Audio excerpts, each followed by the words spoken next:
Hey there, welcome in this quick tutorial. We are going to show you how to delete reposts on TikTok.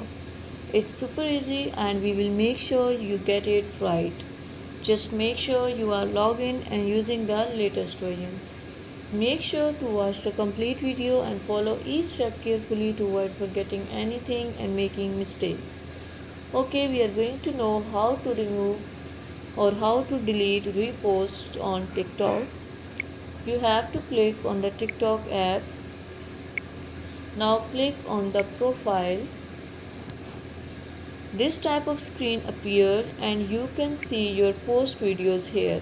You can see which video is posted 2 times or which video is reposted. You have to click on that video and click on the 3 dots. Scroll this bar and click on this delete option. Your video will be deleted that you reposted. Thank you so much. Please consider showing your support by commenting, liking, sharing, and subscribing to our channel for more valuable content in the future. Your engagement is highly appreciated.